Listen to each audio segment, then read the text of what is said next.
In the New Testament, Shimon Kephas said that Shaul's writings are very difficult to understand, and those who are ignorant of the Torah twist his words and end up destroying both themselves and the people who listen to their twisted sermons. Shaul, commonly called Paul the Apostle, constantly quoted from the Torah, the 5 books of Moses, the same scriptures that the Bereans searched to prove his teachings. But despite his repeated warnings, the modern Christian church has turned a deaf ear to God's instructions and has adopted the form, philosophy, and traditions of Babylonian sun god worship. But just as Jeremiah prophesied, in the last days the Gentiles will cry out in repentance, "Truly, we have inherited nothing but lies from our fathers. We have inherited the worship of pagan gods." I'm Michael Rood. Prepare for a rude awakening.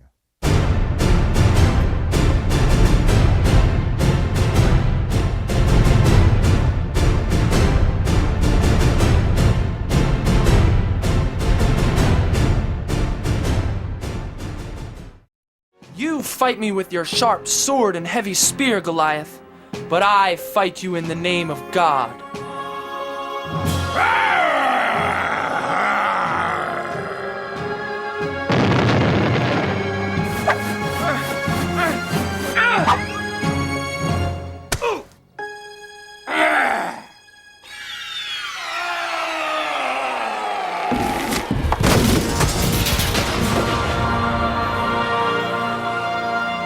Goliath, he's dead! And the Israelites chased the Philistines away. It is not comfortable to consider that the pictures held in one's mind may be an error, the pictures upon which one bases his concepts of truth or reality. David is usually pictured as a little boy with a crotch-stick slingshot going up against the giant Goliath. But David was not a little boy at the time. How do we know this? David took provisions to his brothers who were encamped in battle against the Philistine army on this hillside in the valley of Elah. A giant named Goliath, a champion in battle, stood on the other side of the valley and blasphemed the name of the Almighty, challenging any warrior of Israel to a death match to decide the outcome of the war. David was infuriated with Goliath's blasphemy and said that he would accept the giant's challenge. David earned his audience with King Saul because he was proclaiming his resume throughout the camp of Israel. David boasted that the Almighty would deliver Goliath into his hands because Yahweh had delivered him from other Goliaths. David said that while executing his duties as a shepherd, he wrestled a bear to the ground, delivered a lamb from his jaws, and beat the bear to death with a club. On another occasion, David said he grabbed an attacking lion by the beard and killed him with his bare hands. Not exactly the exploits of a 10-year-old child. When King Saul was crowned, he was head and shoulders above every man in the kingdom. He was a big man to whom everyone looked up. Now, several years later, when David accepts the challenge of the giant Philistine, Saul compelled David to wear the king's armor to fight Goliath. David put on Saul's full set of royal armament and cinched the king's sword around his waist. But before the battle, David requested that he be allowed to fight without the armor, not because it didn't fit him, but because he hadn't proven Saul's armor in battle. But David knew what he could do with a military sling and stone. King Saul's armor had to fit David in order for him to put it on, or for the king to even suggest it. David, too, was a big man. David used Goliath's massive steel sword to lop off the giant's head after he broke his skull with a rock. Later, David used the same sword as a personal combat arm. David was a powerful young man of towering stature. But tradition has consistently portrayed him and the other men and women in the scriptures as one-dimensional cartoon characters. The historical accounts that men have died to protect are now treated like common fairy tales in Western society.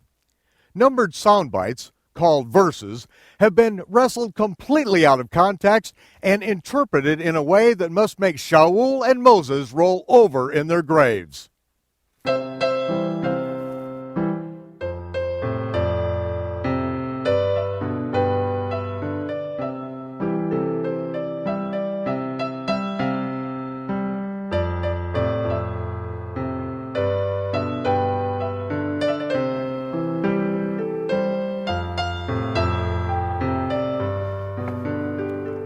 In Shaul's letter to the saints in Colossi, he instructs those who have accepted Messiah Yahshua to be very diligent in their endeavor to follow him. It is stated poetically in the King James Version, "As ye have therefore received Christ Jesus the Lord, so walk ye in him." It is amusing to hear some people refer to Jesus Christ as though he were the son of Joseph and Mary Christ. Christ is a Greek title, not the Lord's last name. I prefer to use the Hebrew title Mashiach, in English Messiah, in place of the Greek term Christos or Christ, because the Greeks called all of their gods, from Adonis to Zeus, Christos, which means anointed. When I use the term Messiah, however, I am referring to the very one of which Moses spoke, "You must listen to that prophet." I also prefer to use the Lord's Hebrew name, Yahshua, rather than his Gentile nickname, Jesus. Yahshua is a compound name in Hebrew that means Yah, the short form of Yahweh, is our Yeshua, or salvation. Yahweh Yeshua, or commonly Yahshua. I love the name Yahshua. I also use Yeshua, which is the same as saying Savior. Shaul's words are written to all followers of the Messiah, but his warning to the Colossians is specifically to Gentiles raised in the midst of a pagan sun-god worshiping culture. You beware, lest any man spoil you through philosophy and vain deceit, after the tradition of men, after the rudiments of the world, and not after Messiah. Shaul said very clearly, you who have accepted the Messiah are responsible to follow him. You are to be wary, watch your back, lest any man spoil you. The word spoil is a military term. When an army conquers a city, all of the possessions that the inhabitants acquired through a lifetime of toil immediately become spoil for the conquerors. The any man of whom Shaul refers are the men of the pagan culture of Colossi. These are Gentiles who are separated from the covenants of Israel and have no hope in the true God. These are the men who would conquer and spoil the believers through two primary methods, philosophy and vain deceit. Rudimentary explanation. Philosophy is a Greek compound word that is derived from phileo, love, and Sophia, the pagan goddess of wisdom. Phileo Sophia, philosophy, the love of wisdom. Now, there is nothing wrong with wisdom. In fact, Solomon asked for wisdom and was rewarded with vast wealth as well. But the Greek concept of wisdom has its roots in self-worship, and the essence of Greek philosophy is one's worldview, whatever it happens to be.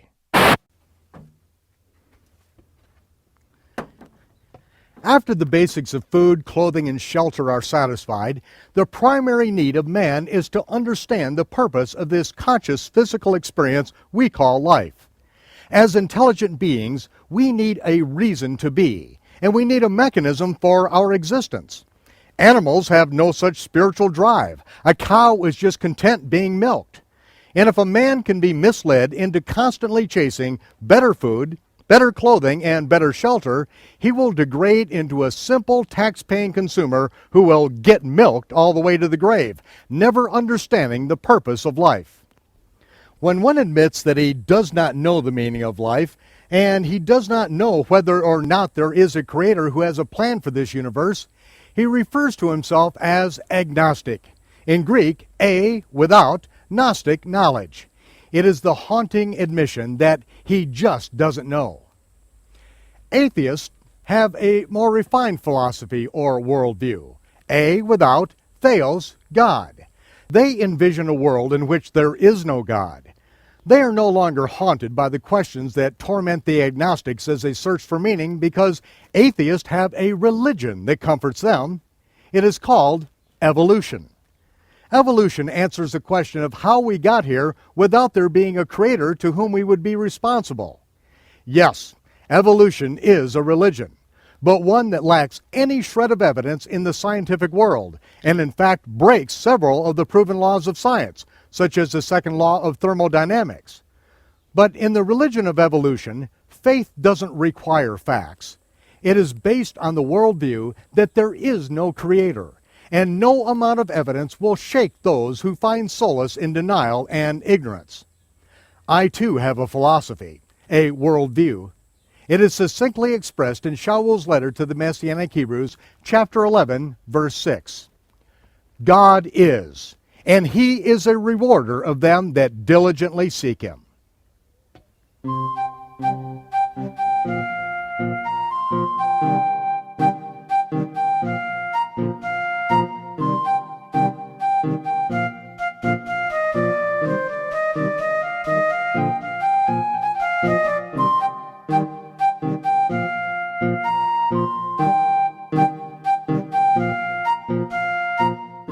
America was founded upon the principle that all men are created by God with absolute rights, that no politician, priest, or king has the authority to alienate from the individual. Americans unanimously agreed that among these God-given rights was the right to pursue happiness. The founding fathers, such as Thomas Jefferson, suggested that pursuing God's will for individual lives is the essence of the happiness that we have the right to diligently seek. As the unanimous declaration of July 4th, 1776 proclaims, true Americans believe in the Creator.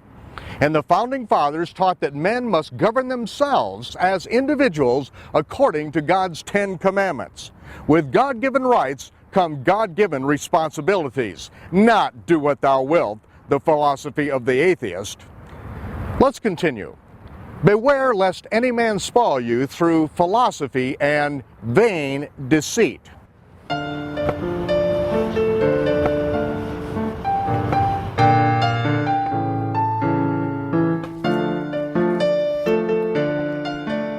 The word vain in the King James Version of the Bible can most effectively be translated into the vernacular as prosperity. It is a pursuit of things that so easily deceives us. We read in the Gospel of Matthew that Satan tempted the Messiah with all the power, wealth, and glory of the world. Satan offered to give it to him if he would simply worship at his feet. The promise of personal power, wealth, and glory is the carrot that Satan continues to hang before our nose. The pursuit of riches keeps us chasing the dream all the way to the grave, instead of following after the Messiah. Beware lest any man spoil you through philosophy and vain deceit, after the tradition of men. The word after is used as a position in place. Those who have accepted the Messiah were to be very careful to follow after him, and to be wary of the pagans who would conquer them with their twisted worldview and cause them to chase after the riches that the world offers. How would this deception occur? By innocently following after the traditions of men. The English word tradition is derived from the Latin tradiere, which means to lay into the hands of another. By following what the pagans attempt to lay in our hands, we can be stripped of the reward for which we have worked an entire lifetime. When we return, we will look at one of these pagan traditions that has destroyed the lives of innumerable Christians who thought that they were following the Messiah. We read in the scroll of Rood that Elimelech and his family left Bethlehem during a drought and sojourned east of Israel in the land of Moab. The Moabites were worshippers of the pagan god of prosperity, Chemosh. It was the same cast iron, pot-bellied god that their kindred the Ammonites worshipped by the name of Molech. They both wore the Phrygian cap, the official headwear of both Tammuz in Babylon and later Mithra in Rome. At the time of the winter solstice, December 25th on the ancient calendar, they had a public child mass, mass meaning sacrifice. The priests stoked the iron image of the enthroned Chemosh with wood and burning pitch, turning their pot-bellied god into a cherry red furnace. The people made long lists of their desires and recited them to the god of prosperity just before they put their infant children into the red-hot lap of their god with his Phrygian cap. As the babies were incinerated in the December 25th child mass, the people were assured that their sacrifice would be rewarded in the coming year. On the same day, south of Israel, the Egyptians worshipped their sun god, Ra. An Egyptian hieroglyph depicts Ra castrating himself, just as Greek legend tells of the god Attis performing the same surgery on himself. Worshippers of Ra would hang gold and silver balls on an upright palm tree, as Jeremiah reports it, and place their decorated gifts to the sun god under the tree decorated with the gold and silver testicles of Ra. This vain custom was performed on Ra's birthday, December 25th. When Israel adopted this custom, they used the evergreen tree, which they cut out of the forest with an axe and erected it in their homes with the help of a hammer and nails so that it would not topple over, and decked it with gold and silver balls. God calls this festival an abomination. In the 1600s, it was illegal to have a Christmas tree or even a Christmas service in America. The Pilgrims knew that it was pure pagan sun god worship. Now, don't be offended because I'm telling you these things. Be offended because these abominations have gone unchallenged by modern paganized Christianity. These occult practices have changed very little since being brought into America. A month before the birthday of Tammuz, we have our children make endless lists to the cherry-red, pot-bellied god of prosperity, and then we place our terrified children into the lap of this god who sits on his throne in the shopping mall wearing his Phrygian cap. On Christmas Eve, he will come down the fireplace chimney and deliver gifts under the evergreen tree decorated with gold and silver balls. Our children will kneel before the evergreen phallic symbol as they receive the blessings from their God. And parents charge their credit cards to the limit to make certain that their children are not disappointed when their God makes good on his promise of prosperity. Months before the event, the world shifts into high gear to promise the most fulfilling experience of life when our children open boxes filled with their greatest hopes and dreams. More stuff. The reality is never as great as the carrot dangled before our nose. Our children are disappointed before the last package is opened, and we are in debt for the next 9 months to try to pay for this sinking feeling of despair. That morning's event set up a chain reaction that results in the highest incidence of suicide in the entire year. Instead of putting our children into the fiery red hands of Chemesh on Child Mass Day, we abort millions of babies during the rest of the year and then celebrate our affluence by lavishing gifts upon business colleagues whom we don't even like, just to show that the God of prosperity is still smiling on us approvingly. It is the same God that is served. The names of the gods just changed from culture to culture. Now you can begin to see why Shaul was so intent on warning us not to follow after the traditions of the heathen. We start by accepting one seemingly harmless tradition, a tradition which, like yeast, grows until it contaminates our entire world. Now, Christmas Day is the biggest movie day in America. We can't wait to escape the reality that we created. Beware lest any man spoil you through philosophy and vain deceit, by following after the tradition of men, and following after the rudiments of the world, and not following after Messiah. Rudiments are best described as the individual elements that make up the whole, like the stones in the wall that make up this watchtower. Shaul implies that we can be deceived one brick at a time until one day we wake up in a prison that we have built for ourselves. We will have followed after the things of this world and not even realize that we have been led away from following the Messiah.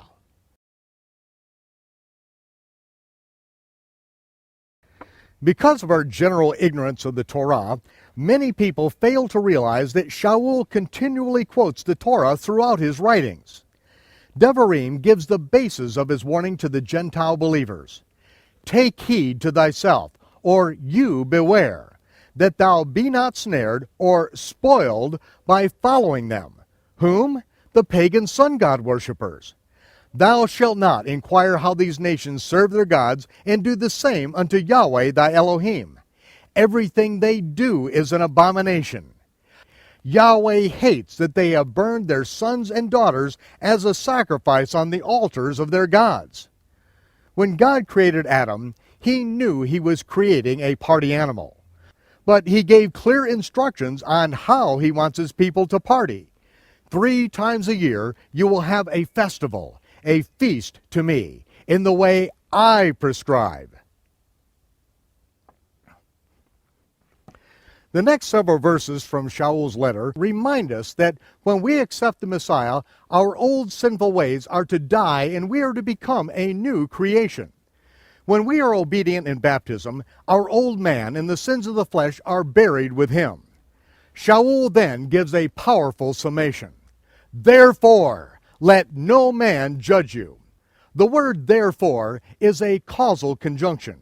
Because you have died to this world and its godless heathenism, and because you are responsible to follow the Messiah and keep yourself from being taken hostage by the pagan cultures in which you find yourself, therefore you are not to let any heathen sun god worshippers judge you in meat, or in drink, or in respect of a holy day, or of the new moon, or of the Sabbath, which are a shadow of things to come. All of the elements embedded in the feast of the Lord are actually prophetic shadow pictures of good things to come. They are the means by which the Creator tells us the things that the Messiah must fulfill. But the pagans want to put us under their rules and rituals. They want us to follow their traditions and serve their gods. I refuse to subject myself to their perverted system. They will not be my judge. But if they cannot judge me in what I can or cannot eat, or in how I respect the biblical holy days, which are all reckoned by the appearance of the new moon, or the celebrating of God's Sabbaths, then who is to judge what celebrations we enjoy? The body of Messiah. The King James translators wrote, but the body is of Christ. They italicized the word is to tell the reader that the word is was not in the original text, but the body is of Christ does not make any sense in context. Shaul's instructions started with, therefore, let none of these pagans judge you.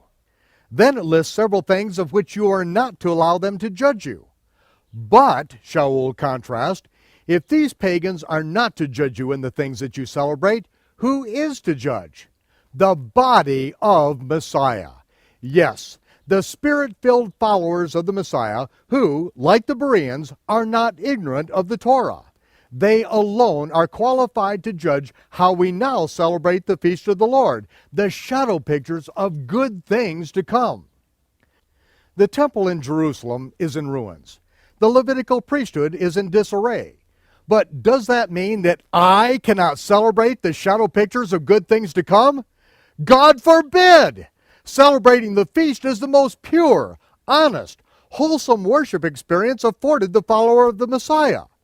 The feast of the sun god worshippers, on the other hand, are dark shadows of child sacrifice and Babylonian fertility rites.